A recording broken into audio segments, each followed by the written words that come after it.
So today's webinar topic is the overview of 2020 DDoS attack landscape and forecasting. What's next? 7 ways for you to overcome DDoS challenges. And a lot of what we'll discuss today is based off the Nexusguard 2020 annual report, which is out now. It was actually emailed with this invitation, and you can access it on the Nexusguard website. And we'll also be sending an email to all of the attendees and participants today with a link for you to look at the annual threat report. I'm Josie Taylor. I'll be your moderator for today. I am CEO of Edgemont Public Relations. And with us today, we have Donnie Chung, Vanessa Chen, and Xenophon Giannis. I'm just going to give you a quick intro into our amazing panelists today. Vanessa started her career as a computer engineer, having worked for IBM, Sonova, Genesis, and Mercury before pursuing her master's in telecom. In 2009, she joined Nexusguard while the company was in its very early startup stages, and she is now holding a position as the Director of Professional Services and Security Operations for Nexusguard. Welcome, Vanessa. Thank you. Next we have, thank you. Next we have Donnie, Product and Marketing Director for Nexusguard. He is responsible for designing the company's solutions for the enterprise. His broad 10-year tenure includes both the technology and telecommunications industries. Donnie designed the Nexusguard channel program and built global product marketing practice. His insight and expertise have led the company to become one of the world's most trusted DDoS defense products and solutions, suitable for premium clients, SMEs, and service providers. Last but certainly not least, we have Xenophon Giannis, aka Zen. Then I have a very long bio here, so I'm gonna try to shrink this up a little bit. Zen is a cybersecurity solutions executive who advises C-level executives of CSPs, MSSPs, and enterprises to assess their cybersecurity risk profile and implement security strategies that protect current revenue and enhance end user experience that leads to increased ARPU. Read that wrong. Zen has led sales teams and exceeded revenue targets for companies such as Nexusguard, AboveNet, Black Lotus Communications, which was acquired by Above3, Zen Edge, and Global Center. In addition to his sales leadership experience, Zen regularly produces webinars that focus on cybersecurity education. Zen holds a BS in managerial economics from the University of California, San Diego, lives in San Francisco Bay Area with his wife and 2 sons. Welcome, Zen. Thank you, Josie. Yes, so I guess we'll jump right into this. A lot of what we've seen in this last year with DDoS attack challenges have been primarily focused on the impact of COVID-19 and just the whole year, and people working from home, and overall how organizations can protect their assets without having to invest in more capital and people and technology. So, I mean, looking at the 2020 threat report, we saw a lot of the overall impact COVID-19 had on, 2020 DDoS attacks in general and the landscape. So Zen, I want to kick this off with you, because we always kind of talk about what's going on in the news with, ransomware, DDoS attacks, a lot of what we have seen coming from last year's pandemic, and even now that we're coming out of it. So what's going on in the news right now? I know we had the pipeline. What's up? Well, so I know we've had a lot of news about the pipeline shutdown, a lot of ransomware, and so lost in the shuffle. You haven't really heard a lot about DDoS per se, but that's just because ransomware right now just seems very exciting. It's a very, very exciting topic to put the news on. But actually, in the same vein, I mean, because what's being used to put out all this malware and ransomware and things like that is a botnet. Very simply, a botnet that can be multi-purpose, right? It can be used for DDoS attacks. It can be used for malware, all sorts of, for hosting, fraudulent websites. So believe it or not, I mean, with ransomware on the rise, the reason you're hearing so much about it is because of the financial hit. You're hearing how much the Bitcoin and how disruptive it was to have their their servers taken down for so long with the pipeline, and there was that other, the food company. But actually, if you just look at in the news for DDoS this last couple of weeks, financial institutions have been hit more. It's on the rise, and actually, one of the what are they called? What are these guys called? Lazarus. Fancy Lazarus. They were a group that named themselves. They also, so much like the ransomware attacks, they would hit people with DDoS kind of ransomware, and they hit the New Zealand Stock Exchange last year, and so they do the same thing as the ransomware, right? They say, okay, we're going to DDoS you. They might take you down for a minute, then they'll say, okay, pay us. You know, I think at one point it was 10 Bitcoin, but they lowered that because the Bitcoin cost went way up. So they realized they were asking for too much.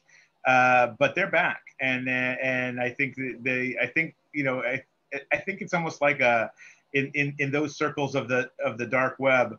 They see all the money that the ransom guys are making, so they're like, hey, what about us? So that they're using the DDoS in the same way. Now, the thing is, the difference is, like, you can knock a website down with the DDoS, and it can be very disruptive as well. But if the attack gets mitigated or they're able to stop it, well, then the site's back up. Whereas with the ransomware, they encrypt your data, and only that group can unencrypt the data. So it's a lot more damaging. So that's why, people are, it's more long lasting if you get hit with it. But still is bad, and it looks like that. Like I said, these guys are back. If overall across our industry with all our peers in the DDoS form, we're seeing a huge increase and a lot targeted at higher financial institutions. So I would say that's in line with what's been going on with the rest of the dark part of the internet. DDoS is on the rise as well. Yeah, and I want to turn to you, Donnie. So from the research that you've seen from the most recent annual threat report in the statistics, how do you think that the pandemic really impacted all of the DDoS attacks that you've seen? Oh, wow. Hi, Jolie. Thanks, everyone. So the year 2020 has definitely been a very special one. I mean, I'm sure everyone would agree. And now that we are in the middle, halfway through 2021, we are still, feeling the impacts of pandemic. I think at least where I am, we still feel it very acutely. And COVID has drastically changed how we and everyone in the world operate. So norms were challenged, and new practices have emerged, and continue to emerging, and people have discovered new hobbies at home. So, and if we weren't already dependent enough on the internet before the pandemic, so what this pandemic has proved is that the access to internet has become an existential issue in almost every function of our lives. And of course, there are naturally plenty of people that takes advantage of the fact, which is why in the months following the discovery of the pandemic, we saw and we reported in our report a surge in the amount of DDoS attacks. And what actually Zen was talking about just now is what we call ransom DDoS, RDDoS, if you were to Google the term. And there was also a surge following the month of that surge in DDoS attacks. And in the month of March alone, according to the report, if you were to take a look, tracked a fourfold increase in the number of DDoS attacks for that particular month, year on year, as compared to 2019 in March. And of course, as mentioned, following that, we saw a drastic surge in the amount of ransom DDoS, being happening. So to reiterate of what Zen was explaining, ransom DDoS are instances whereby attackers attempt to extort payments from individuals or organizations under the threat of takedown. And I guess as telcos and ISPs around the world rise up to satisfy the growing demand of connectivity due to the pandemic, upgrading their backbones, 100G, 400G backbones, and then more IoT devices being, connected to the internet.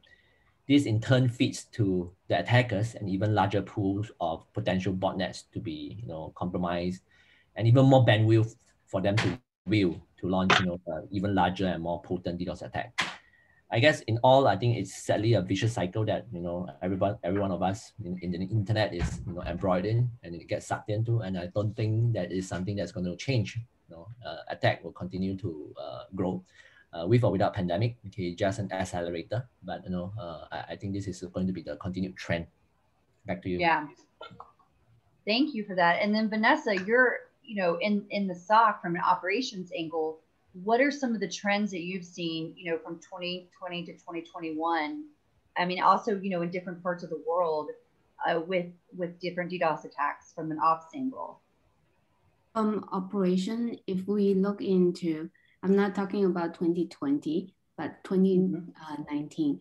But in 2019, okay. When every one of us are still in the office and we were able to sit around and battle the attack together. But really putting us working from home, and it has been a challenging year for us. And a lot of our operation members, and they are still in the operation center. However, the rest of the members that used to be able to participate in the daily attack handling together with the operation are now putting remote. So that is definitely a challenge. And comparing to 2019, the number of attacks we experienced in 2020 increased. And that put a lot of us into sleeplessly night. I will say that it will be very challenging for us. And a lot of us are working from home, and we in fact work longer hours just to deal with the DDoS attack. And also the attack complexity, especially coming from the ISP world, it has increased.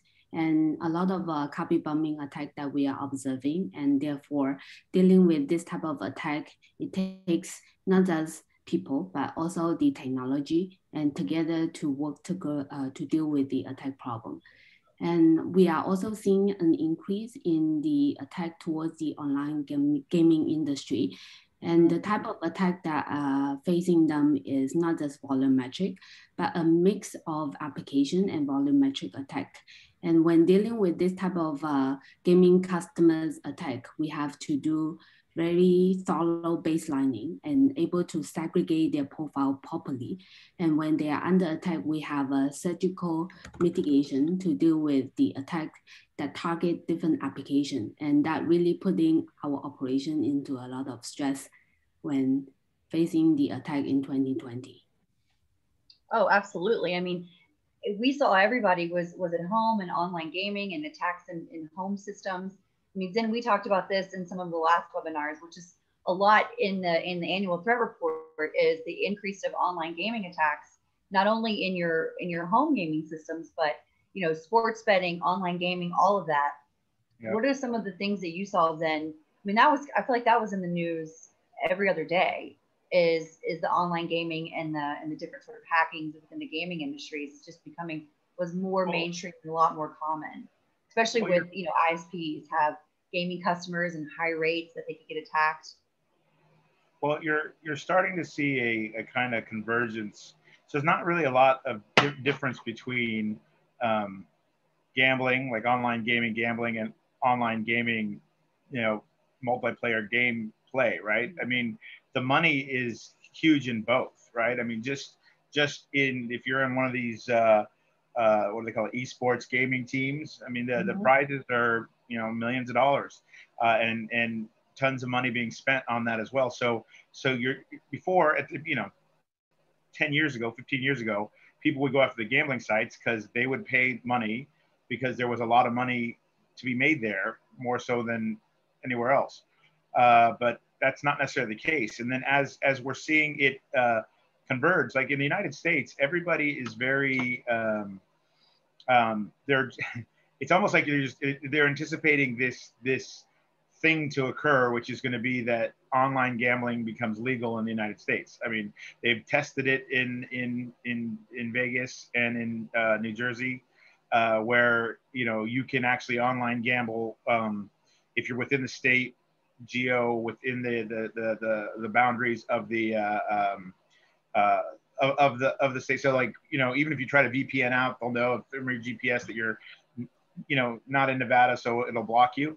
But pretty soon that's going to be gone, and that's what these places like what's those FanDuel and all those little kind of fake betting sites are doing, where they call pool betting or pool whatever. So yep. It's on the rise, and it's usually there's two reasons why you're attacking online gaming, right? not so much for the ransom. It's usually because you're gonna profit from your competitors' users, right? So whether it's, you know, in the esports, if you have two teams playing and you're going to lose the prize, well, you DDoS the other team so that they go offline so they don't win the prize, right? And you see that even on a small level within you know, gaming at home, right? So like, I mean, you know, ironically, the other day, my son, who's 5, who's starting to play Minecraft, and he's getting into Minecraft YouTube channels, whatever, and he goes, "Daddy, did you know that when you're playing Minecraft, somebody can attack your computer at home and take you offline?" I'm like, "Yes, son, I do. I do know that. That's exactly what I." 5.5, and he was like, and he's explaining to me, he's like, "No, Daddy, you don't understand. They can knock you offline." And I'm like, "Uh-huh." So I mean, you know, and these guys are, you know, they're talking about it openly on the YouTube channels, right? So it's, you know, I mean, within a couple minutes, you can, you know, I'm telling you, I'm expecting fully, if my son starts playing Minecraft on a regular basis online, he will know how to do a small DDoS attack towards another player, you know, because they'll teach each other. They teach each other how to do it. You know, you get the botnet, you do whatever, you find the guy's IP number from the server, and that's how it starts, right? I mean, that's on a small level, but it's becoming more ubiquitous and very available if you want to find it. So TikTok videos that teaches you how to do that. Yeah. Really? Yeah.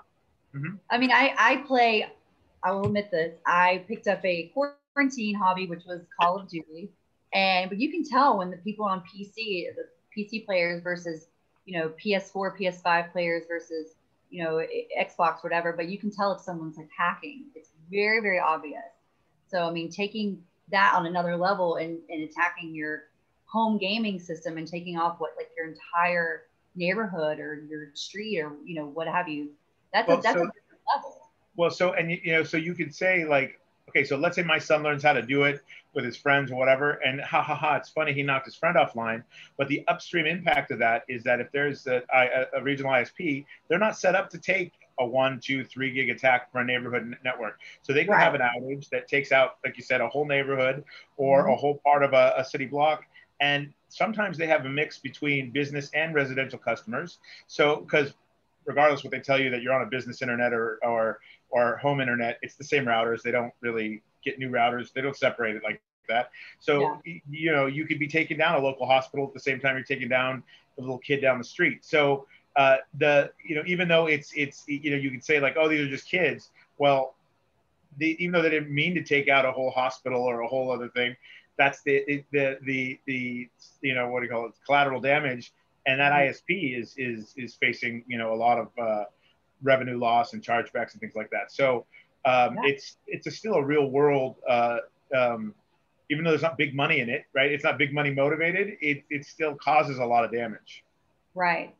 So with that being said, Donnie, how can ISPs really leverage, you know, their overall DDoS protection when something like this happens? So typically nowadays, ISPs, you know, with DDoS becoming mainstream, it is with awareness of the DDoS problem being now widespread. You know, every other day you see news on DDoS coming. So it's much better compared to a couple of years back. So the trend that we are seeing is typically most major ISPs, including the tier 2 and tier 3s, are already equipped to a certain extent, some basic capabilities of the DDoS part. So there are a few options when it comes to you know, trying to protect themselves. So there are the on-premise approach, there is a cloud provider approach. They can be working with an upstream provider, the larger tier 1, tier 2 boys, to protect them. Each and every of this solution comes with its pros and cons. I think the most typical, you know, way that ISPs typically handle this is through the acquisition of an appliance. But of course, like I mentioned, all these individual strategies and tactics comes with its own limitation. For example, if they were to invest in a local appliance, they do not take care of the upstream problem because you know, the volumetric attack could still take down their pipes. You know, so whatever dollars they put into that particular technology would not come into play because the traffic doesn't, you know, reach them at all. So it's a combination of different solutions that the ISPs might have to look into. So that is one aspect that, you know, ISP. But back to the same awareness issue. So right now, so especially in the US, I would say it's a very mature market when it comes to this, but rest of the world, with DDoS becoming mainstream, the customers are now becoming more and more demanding. So they are now more educated. They demand that, you know, the ISP being their, you know, immediate upstream, the service provider, be able to provide them with this capability. You know, so there's all in the other webinars or in the other panel discussions that we take part in, there is always this debate, you know, who should take up the mantle in providing the DDoS protection service. So if you are the ISP provider and you're providing that connectivity, shouldn't you be also taking care of these DDoS problems since it's inherent to the design of the network? So that becomes it's your fault. No, it's not my fault. I mean, you should pay for it. No, I've already paid for it, kind of. So but what remains is, I think what's the key point is customers now expect, you know, ISPs to either offer this as a default or at least give them an option to pay for the service. And I think a lot of these CSPs, the ISPs in the region are now getting awareness of that fact, and they are now trying to not just equip themselves with the capability, but at the same time be able to offer that as a service to the end customers. So yeah, that's my take. Mm-hmm. Vanessa, I think I'd ask you the same question, because I know you saw different complex attacks, or, you know, UDP attacks, and also, you know, you have people who try the DIY approach, you know, the do-it-yourself DDoS protection. So I would ask you the same question. You know, how do you think that ISPs can leverage the DDoS protection from what you've seen on the operations side within the SOC? Yeah. So for the gaming industry, as an example, just now we are talking about, and like Xenophon, and he mentioned that volumetric can potentially bring down other customers that are sharing the ISP pipeline. So for gaming attack is not only the volumetric problem, but also the application problem. And therefore for ISP, when they are looking at the solution itself for this type of customer, they cannot just deal with the mitigation of the volumetric attack, but also look into how to protect the application as well. Because gaming business, usually their bandwidth is quite high. They have over 1 million of users online. And if the servers are being brought down because of volumetric and ISP decide to black hole the targeted IP, it can cause a huge impact on the customer. They may switch over to another ISP. So for the technique that the ISP need to adopt, it can be a combination of application protection as well as the volumetric protection. For application, as an example, if the landing page, the login page where the end users can be protected from the application level of attack, it can be slow attack, it can be flooding attack, it can be session attack, and they can have a platform that is able to deal with this type of problem at the same time deal with the volumetric attack, and that would be a great help for the ISP as well. Mm-hmm. Yeah.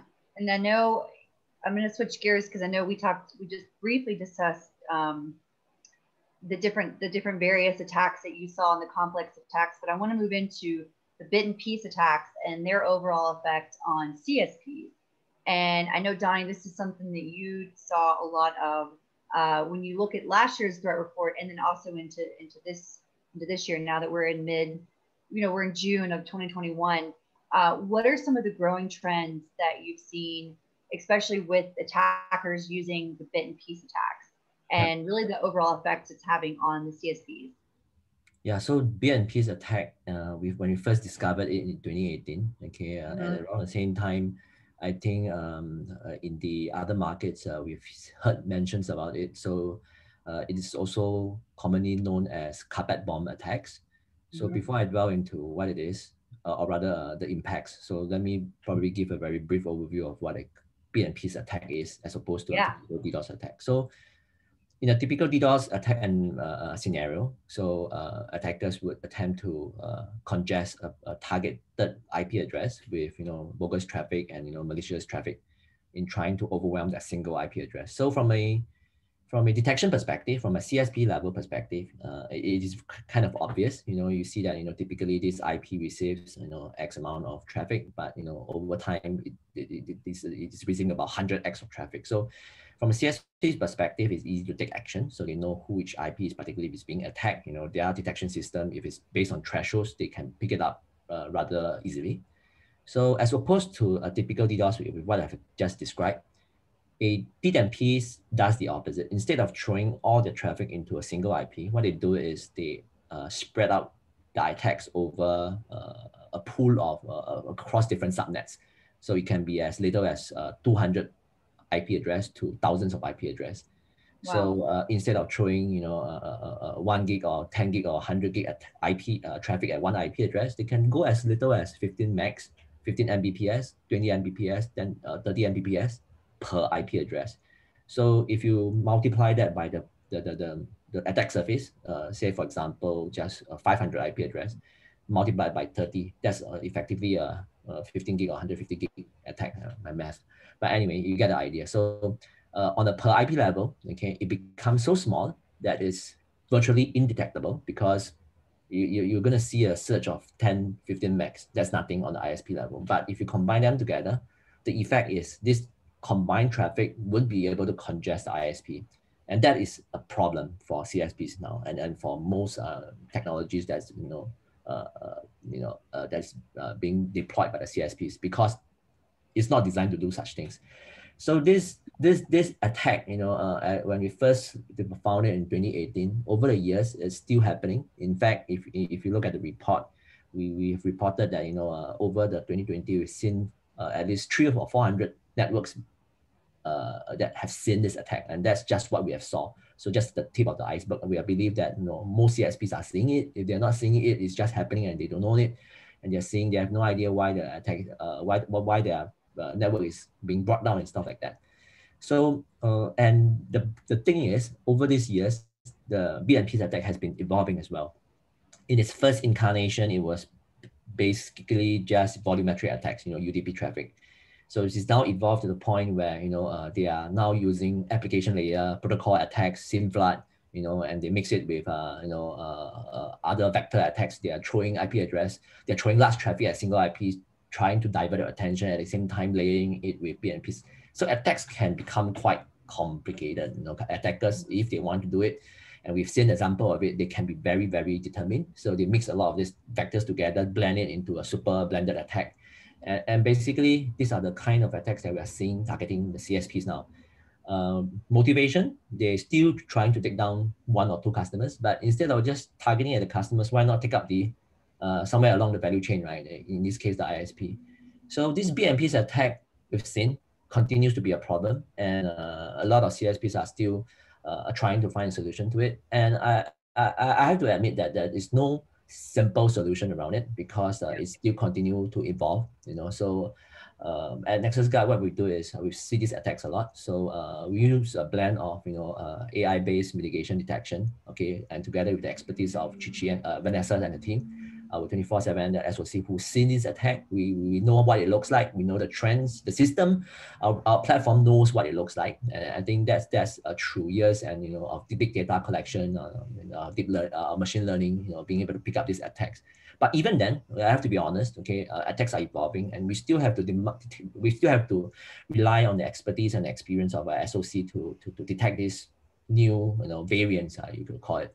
Yeah, but I think this is a very serious problem, and I believe CSP should really look into this and evaluate the existing technology, which most likely will not be able to handle attacks like that. And yeah, if they haven't seen it, yeah, chances are they will see it rather soon. Yeah, yeah, and then Zen, I mean, I'm sure from a sales perspective, and then also you've probably seen this happen several times. I mean, do you have an example of just targeted attacks, bin piece attacks that you've seen, and overall effects that it had on CSPs? I mean, I know you've seen this happen many times. Sure. Well, sure. I mean, the thing about the bits and piece attack, I mean, in lay terms, I mean, the brilliance of the attack, and you have to hand it to some of these attackers, because they're geniuses. I mean, these guys know exactly how a traditional ISP is going to put mitigation in, whether it's an Arbor or any kind of detection device. They know the thresholds that are going to hit. So if it's like 100 megs or a gig or whatever of a certain type of traffic that will trigger an alarm, that's what, as Donnie said, they split it up and they make in each IP range, they make it below, way below that. So a traditional DDoS attack is an attack from several different areas converging into one or two IP numbers. That's how it's normally been. This nowadays they're doing many IPs to many IPs at the ISP, and they're spraying across a range of IPs, and they're not staying on any IP number for too long so that it doesn't trigger anything. So these attacks are coming through, and ISP then realizes that they're down, and no alert has been given, but their customers are complaining. Then they have to go in. So when you're relying on automated AI type of, not even AI, just like automated alerts, and that fails you, then you're kind of already on your heels when you're trying to figure it out. And so sometimes just to start mitigating, you have to identify what's going on. And most of these ISPs, if they're doing it themselves, or even if they've got a third-party cloud service, it might take them an hour or 2 hours just to even figure out, oh, this is that type of attack and whatever. So what we've seen is that we get customers that have maybe kicking the tires. They were looking maybe coming to Nexusguard or maybe looking to expand their service. And then all of a sudden, but they don't get attacked that much. And then they get one of these, and then they don't know what to do. They have their current provider and they can't solve it. And then they're just, hey, what can you do? Can you do anything? And, it's not an easy fix. Like we come in the middle of the attack and we're doing triage. But as soon as you identify it, and then you're able to pinpoint exactly how they're doing it, you can win the war. I mean, but it's not a lot. You have to use a lot of human brains as well. It's not just an automated thing. And that's where the Donnie can say AI, we can say baseline learning, whatever, but at the end of the day, as long as there's a human on the other side, you need to have human brains on our side as well to be able to mitigate the attack, because they just have a different, the whole critical thinking kind of thing. And so that's why this is such a disruptive attack right now. And I think what the dangerous thing, the thing to be concerned about is that not only are they, when he says they're evolving, it's evolving because they're just trying new things and they're seeing where, okay, they stopped us this way, but we're going to try this and this, and they can add another vector. And it's becoming more and more accessible to people to use as a method of attack.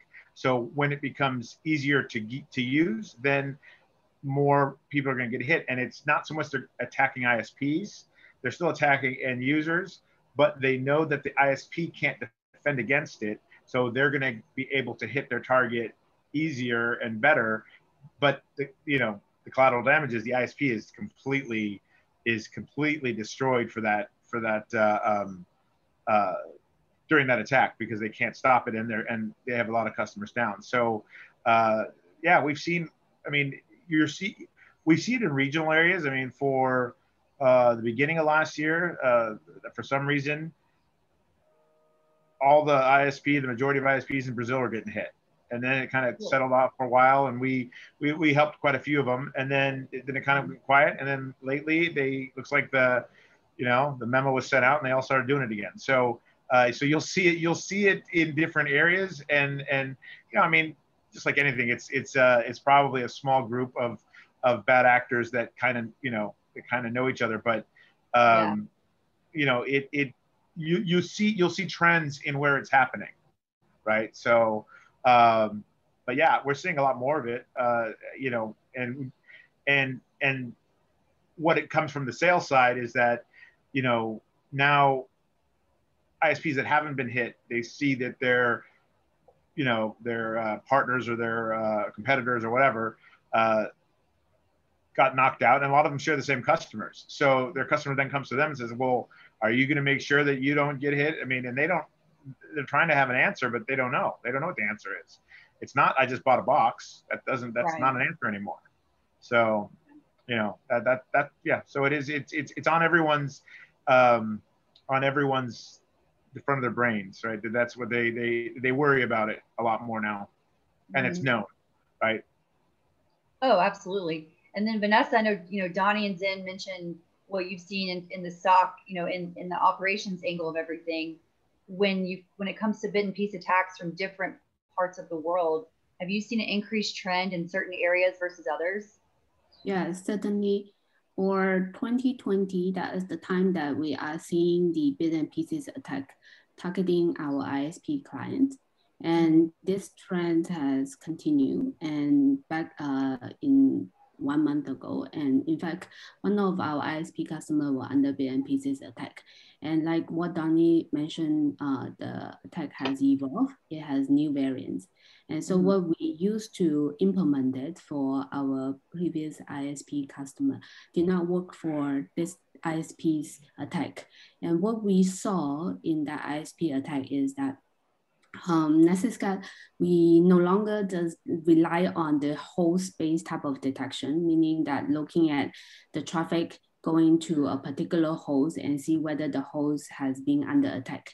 And bit and pieces using host-based will not be effective. So we develop our network-based type of detection, which allow us to look into the attack targeting an entire network block of /24. However, even at this level, this attack was able to sneak through because the volume of attack is below 2 gig.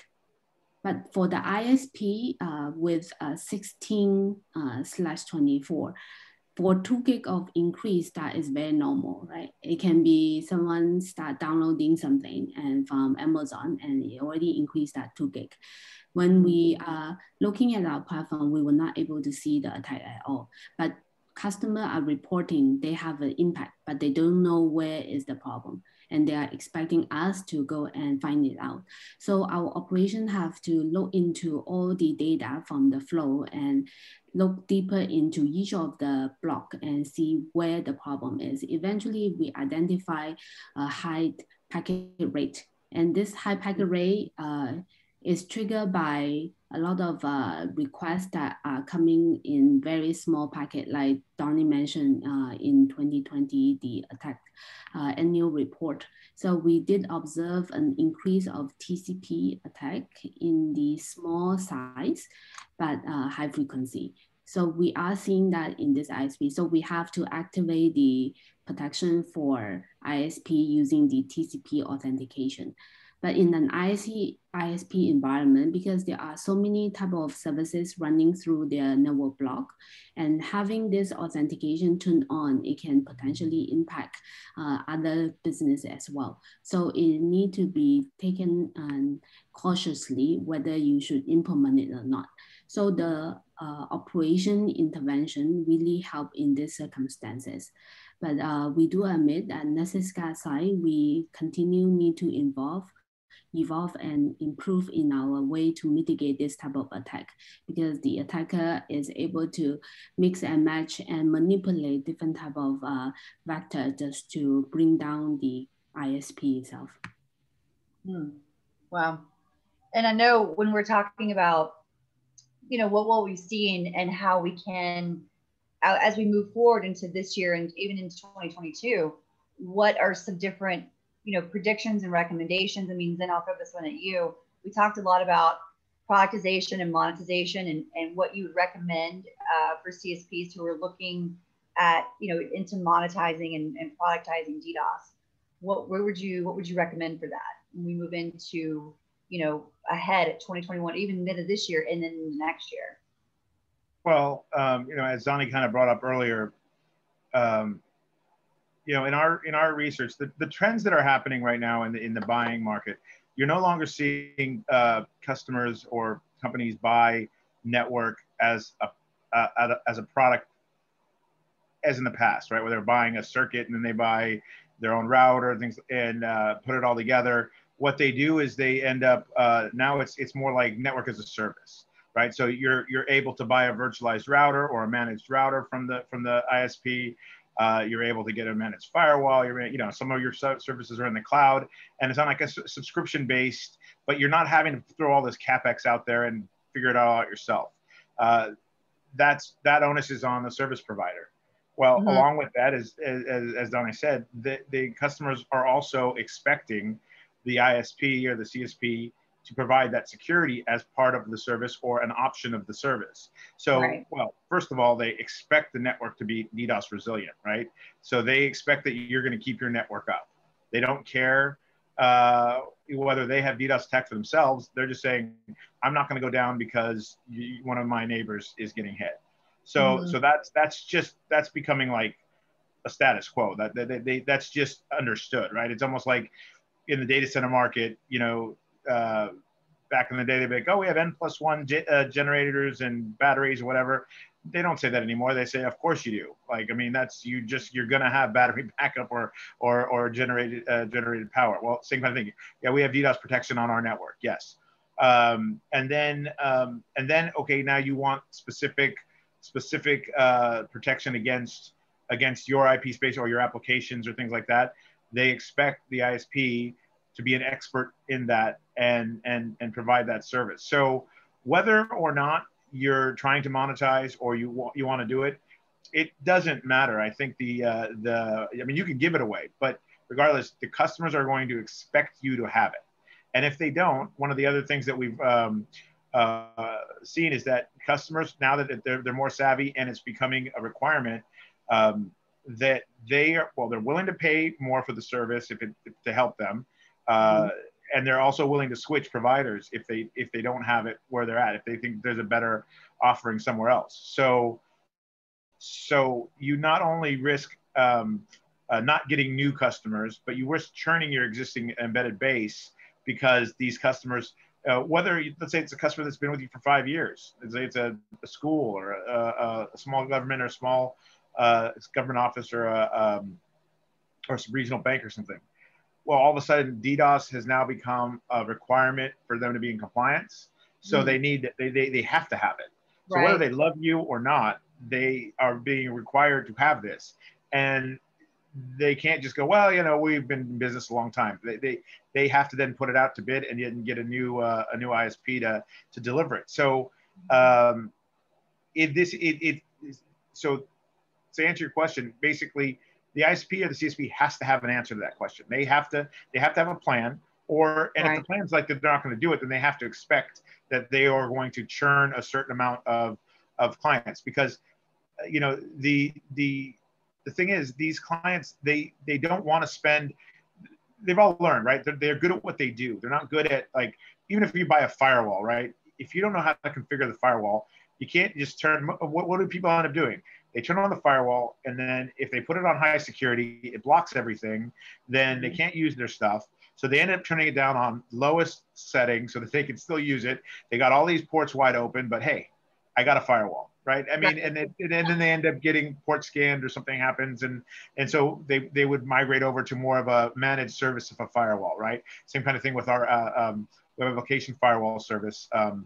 That we would provide on the application side, because if you buy your own WAF, once again, you're going to use 90% of people that buy their own WAF, whether it's a device or a virtualized thing that they control, they have to end up putting it in alert only mode because they break their website.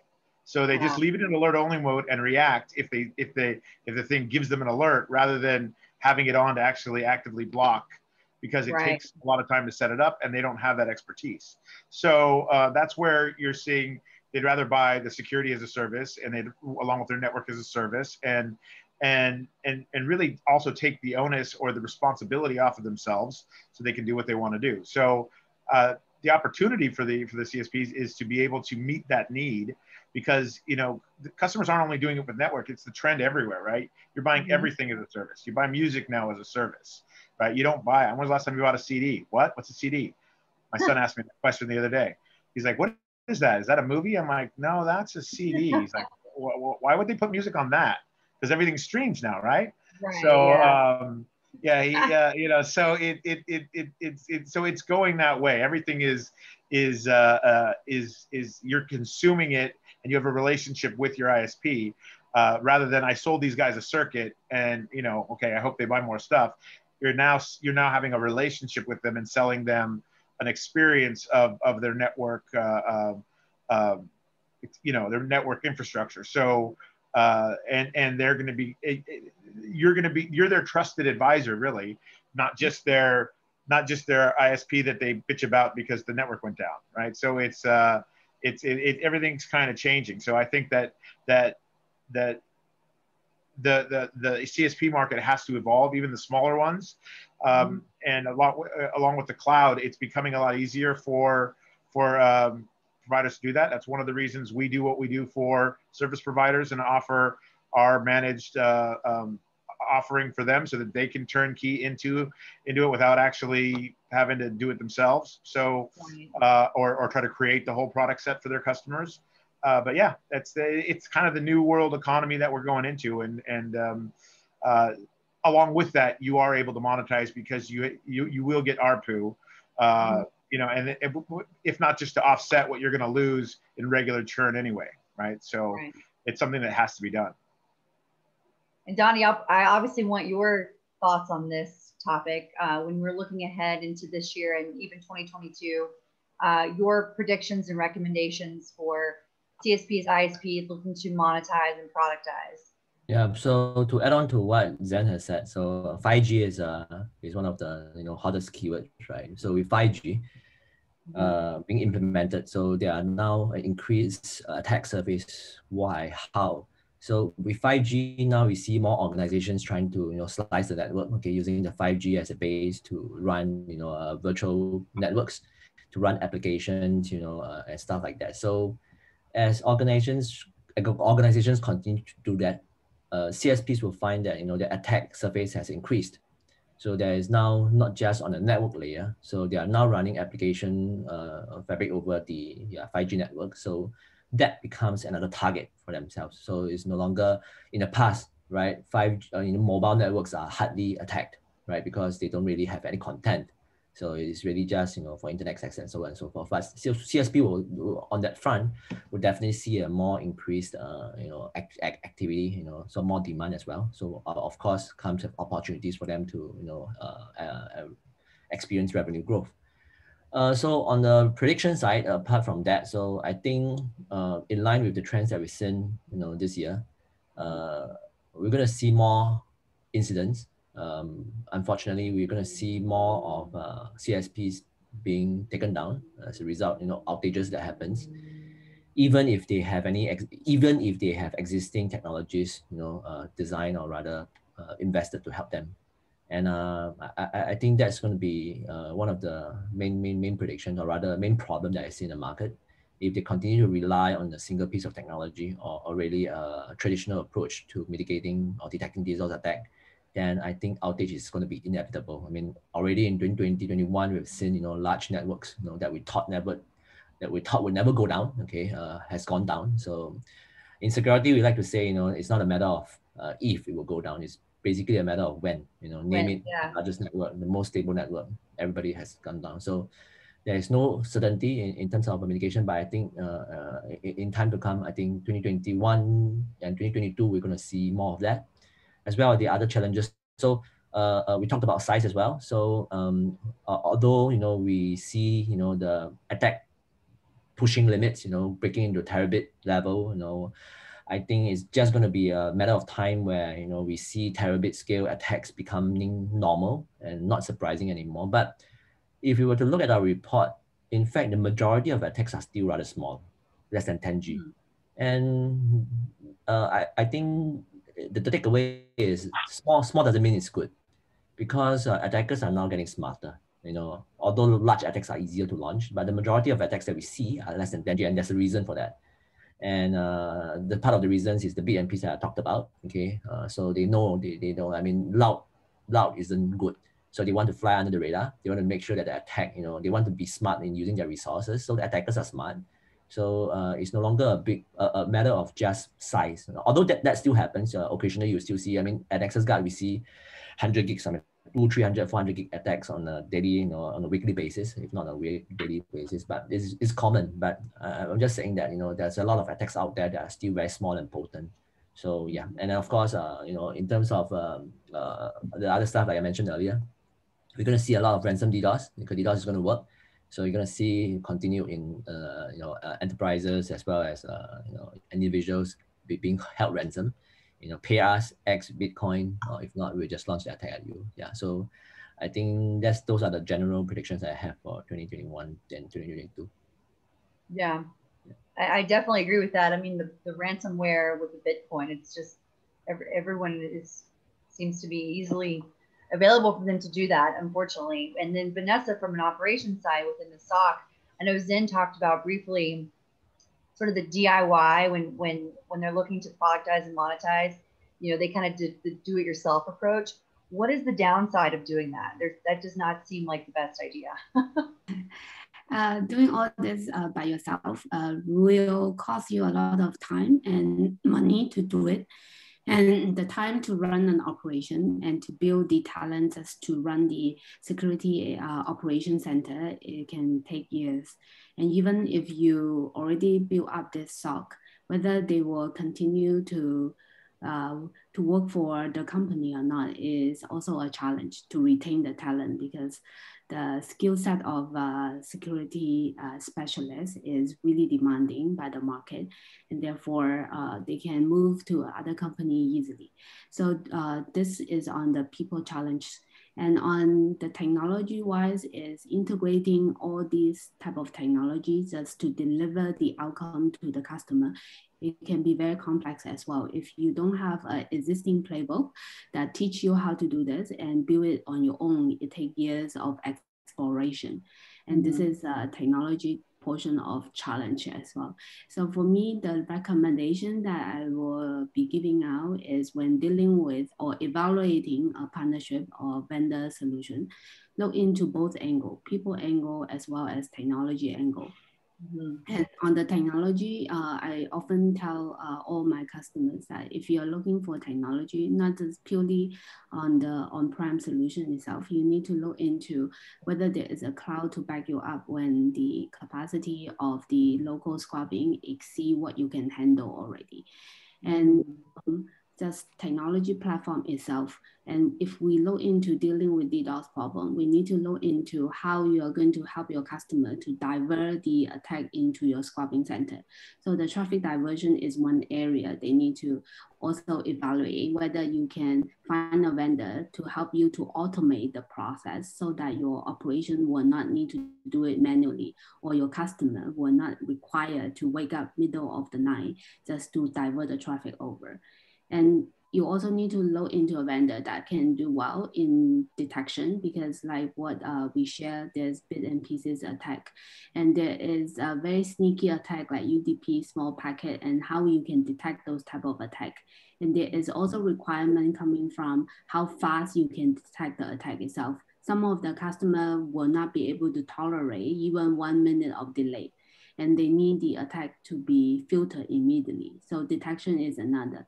And also mitigation and combination of skill to deal with different type of attack, like application, volumetric, and session-based type of attack, slow attack. All this, it can be challenging just using one set of technology. So a combination of the capability that the vendor offered to you is something that you also need to look into. And lastly, I wrap up is in terms of reporting, whether the customer that you are serving, they receive the automated notification from you.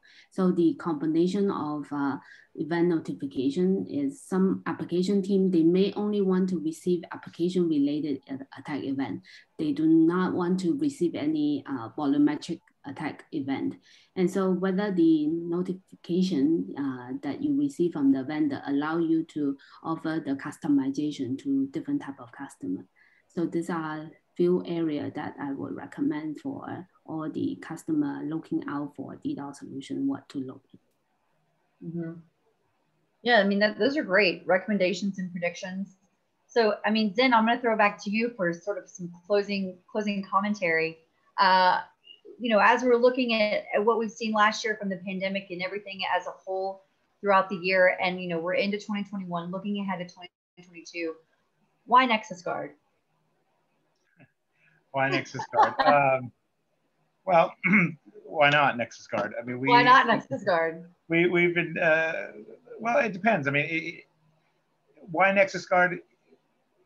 You can get it depends what you're trying to do. If you're just looking for a DDoS solution, it doesn't need to be Nexusguard. If you just need to, if it makes you feel good. I mean, I've had customers that say, we don't even care if it works, just we need to say that we have it. So great, buy anything. I actually don't want you to buy me, because it's not, that's not the purpose. If you really, if you're an ISP or a CSP that has this need to fill, why Nexusguard? Well, one, that's, we focus on that market. We understand it.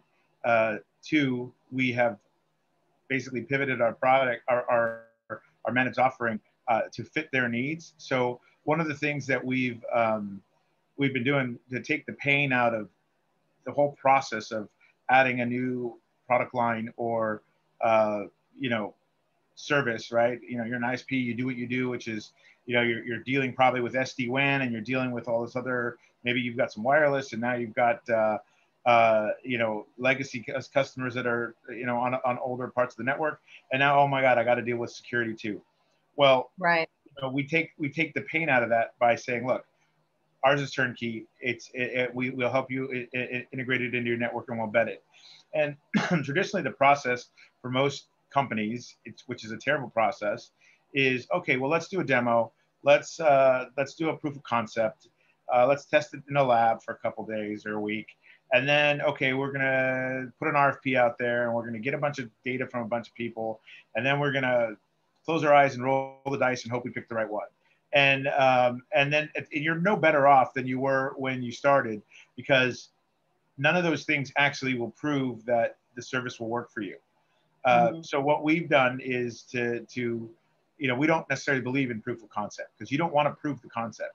You want to prove that it's going to work for you, and it's going to be a viable, provide value. So what we do is what we call for ISPs that qualify, that meet the requirements, we do a pilot program. So it's like a 12-month pilot. We come in, we do an assessment of your network, we do an assessment of your needs, and we go in and figure out exactly, where we would embed it in your network, how we would package it up for your customer base on what you're currently selling, and then for the first 3 months, we're burning it into the network. So it's pretty much like a 12-month trial. It's no obligation kind of thing. It's a pilot, but during the pilot, by month 6, you're able to beta sell the product to your alpha customers if you want, and prove the concept or prove the value. You're able to test market, price book to see how your customers respond. You're able to utilize our SOC services so that as your team is getting up to speed on being able to identify and mitigate attacks or turn people up, you have the Nexusguard team there for you. So at the end of 12 months, you will truly know, will it work in my network with real world examples? Because if it works in the lab, doesn't matter. Will it work in your network is what's important. Will it work for your customers is important. And that you can't do that in a 10-minute or 1 hour or 1 week trial that's not on your network. So the pilot, we're really proud of the pilot program. We make it as it's not CapEx intensive for the ISPs, and like we said, at the end of the day, in 12 months, if you feel it did not work, you are not obligated. There's a minimal cost just to, for using our network or whatever, but it's more like a try and buy, I guess. But what we expect is at the end of the 12 months, you've actually sold. You know that your customers will buy it. You've been able to successfully approach your embedded base and upsell them in value to their existing internet connections, and it's just a much better approach, and it takes the sting out of it for a lot of these ISPs that don't have the time. If you run an RFP or a POC or whatever else, you're wasting 6 months, and sometimes you're no better off than when you when you started the process. So why Nexusguard? Because we feel your pain, we understand what your challenges are, and we're here to help. We are. If you're not successful, we're not successful. So it's it's kind of we're in it with you kind of thing. So I just think it's an approach that a lot of other security vendors, they're still more in the legacy approach, whether you're buying a service or you're buying a hardware or you're buying and you get some training and then you're on your own. We find that doesn't work in the new economy. So that's why we have the pilot program. So, which is great. And I noticed on the slide, just really quickly, the TAP 100. That's the pilot. That is the TAP. That's the same thing. I call it TAP 100 the pilot program. That's what it is. It's TAP what 100. it is. Yeah, it's exactly what it is. I just, I'm always a rebel. I just change everything to my way. But that's what we officially call it, the TAP 100. TAP is our Technology Alliance Partnership Program, which is the platform, and 100 is just a cool number. So 100 is better than 99. I like it. Yeah. I also like the pilot test. I think that's great. Yeah. I mean, basically from what I've heard from all the three of you discussing everything from today and what we've seen last year during the pandemic, I would run out and get this immediately because the dark web and the ransomware. You might not qualify, Josie. You might not qualify. You might, we'd have to let you know if you've got enough bandwidth to deal with us. I don't think I would, but other people would. We did get a couple of questions, or we had one question come in from Daryl Kelly with Kevlar Construction, and this is open to anyone. He asks, how do you think you can stop or slow down DDoS attacks when they are overcoming and developing new methods and vulnerable? Vulnerabilities, kind of a very, broad question. I'll let Donnie take that one. Donnie? That's a Donnie question. Well, like I mentioned earlier, so I don't think, so earlier today, I was on a call with a partner who was also in the security business. So, as we were exchanging partnership ideas, he was telling me, our systems are fully autonomous, fully automatic. So I was laughing, I was smiling inside, but my CEO was quick to point out, let's face the fact. Again, the security business, fully autonomous, let's not kid ourselves. Everything, end of the day, attacks are evolving. So we are always, we have a saying that, we are always in the light and the attackers are always in the dark, operating behind the scenes. Our technology is out there in the market for them to test. So they have the full playground to actually develop new attacks to counteract whatever we throw out in the market. So the fact is, if anyone were to say that, it's going to be 100% foolproof, take down the attacks on a single day, right up in that 0-day attack moment, then I think that's going to be a blatant lie. End of the day, it takes a dedicated team, that actually has the experience to recover, to analyze an attack, and to put in place the mitigations and filters and detection measures to reduce the effects, and then work towards alleviating the impacts of such an attack. So I think at Nexusguard, this has been what we do day in, day out for the past more than 10 years. I wouldn't say, like I said, I wouldn't say that we'll be able to block out, harshest and the most complex attacks on, D+, D-Day plus 1 hour. But we've had a good rate of, that is what we do. You have to place your trust in us that, we are here to solve your problem because that's purely what we do. So the whole Nexusguard's existence is on, helping our customers solve the DDoS problem and to help CSP simplify the problem. Yeah, so hopefully I've addressed that. So it's a combination of, experience, big data, the way that we understand and build our platform, the way that we build ourselves to evolve together with the attackers, and consistently challenge ourselves with the attacks that we see on the market. That's a great answer. Thank you, Donnie. I think we are a little over time. We did this just in an hour. Good job, everyone. I know, Zen, good job to you. I didn't have to cut you off too many times. No. Again, What? What'd you say? I said I'm learning. Yeah. You got to share the spotlight with Vanessa and Donnie. Come on. Of course. Of course. I'll be glad to well,